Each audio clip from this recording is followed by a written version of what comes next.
when I come into a classroom, I don't see myself as teaching art. I always tell them I'm the lackey that helps them create something. Their ideas. We take their ideas from paper to finished product, in most cases in 4 days.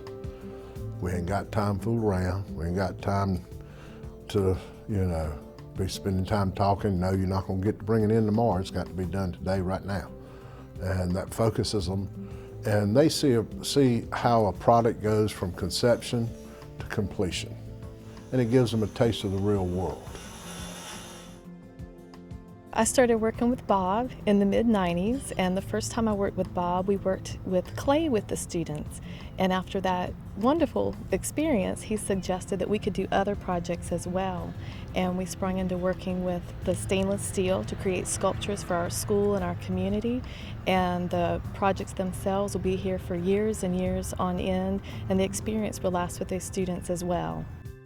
Bob Doster came to visit my classroom for a few weeks during the spring, my three-dimensional design class. And he, first of all, started with the basics of teaching them how to come up with a good design. And he explained to them about the stainless steel, and it's expensive, and so it's important to start out with a plan and have cardboard, and they would draw their designs and they would fold and bend the cardboard just to see how it would look three-dimensionally, how to take something two-dimensional and make it three-dimensional. And then they got to work with the plasma cutter and cut out the stainless steel, bend it, polish it, and it resulted in 3 magnificent stainless steel works around the school here. Bob is very matter of fact. Let's get busy, let's get it done, and everybody's going to participate, so which is real good for the students. He handles it well, and it is such an opportunity for the students to be able to work with someone who is actually doing this day in and day out, something that he loves, and as his full-time job. It's a great opportunity for them to realize that you can support yourself by being an artist.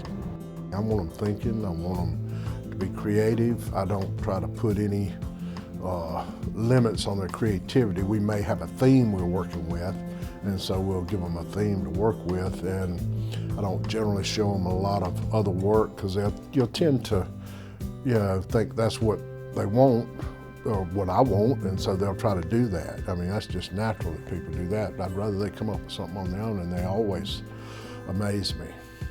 And it's just some wonderful stuff comes out. And I always tell them, it doesn't matter. I don't care whether it's ugly or not. Your name's going on it, not mine. Can I put their names on it? Well, I've always had a strong sense for art. But I mean, to learn or to see what he does as a different type of art, it opened me up to that type of art, and I do appreciate that type of art. It was quite different, to be honest.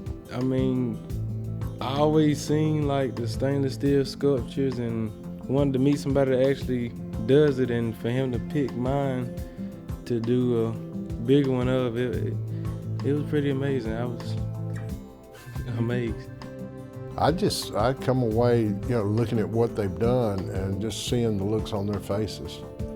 Sometimes the looks on their faces when they, are cutting steel for the first time. And I always tell them, you're not my kid. I don't care if you burn up. And they always look at me with a hard look on their face. You can't see me. I said, but you're not my kid, and why should I care about you? And I tell them that sort of thing, and mainly to get them to stop and think, to be responsible for themselves. And it works. We've got 2 eyes watching instead of 1. They are watching what we're doing and paying attention. I'm watching what they're doing, and we're both, of course, being careful.